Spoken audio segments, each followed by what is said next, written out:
Sir, எதிர்க்கட்சி தலைவர் எடப்பாடி பழனிசாமி உங்களுடைய வெளிநாட்டு பயணம் என்பது உங்களுடைய முதலீட்டுக்காகத்தான் நடத்தினன்ற ஒரு விமர்சனத்தை முன் வச்சிருக்கிறாரு. ஒரு வகையில சொல்றது முதலீடு பண்ண போனது இதை பத்தி திருச்சி சொல்லியிருக்கிறாரு. நான் என்ன பொறுத்தவரைக்கும் சொல்ல விரும்புறது, சுயமரியாதை கொள்கையில முதலீடு செஞ்சுட்டு வந்திருக்கிறார். அந்த பெரியாருடைய உணர்வுகளை, பெரியாரை பத்தி அந்த நாட்டுல முதலீடு பண்ணிட்டு வந்திருக்காரு. அதுதான் உண்மை. அதுதான் அந்த அடிப்படையில் சொல்லியிருப்பாரு நினைக்கிறேன். சார், அதிமுக செங்கோட்டையன் அவருடைய பதவி பறிக்கப்பட்டிருக்கு. இதை பத்தி உங்களுடைய கருத்து என்ன சார்? ஆக்கபூர்வமான கருத்துல பேசிட்டு இருக்கிறோம். இந்த அக்கபூர்வமான கேள்வி தான் கேக்குறீங்களா? சார், தமிழர்களை சந்திச்சீங்க. தமிழர்கள் தமிழ்நாட்டுல முதலீடு செய்யணுங்கிற மாதிரி அழைப்பு விடுத்தீங்க. அவங்களோட எதிர்பார்ப்பு என்னவா இருக்கு சார்? அவங்களோட ஆர்வம் என்னவா இருக்கு? அளவு கடந்து ஆர்வமா இருக்கிறாங்க. அதான் சொன்னேன், ஏற்கனவே தெளிவா சொல்லியிருக்கிறேன்.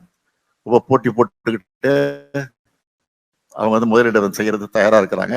அதே மாதிரிதான் அந்த நிலையை நேரடியா நாங்களே பார்த்தோம். நன்றி.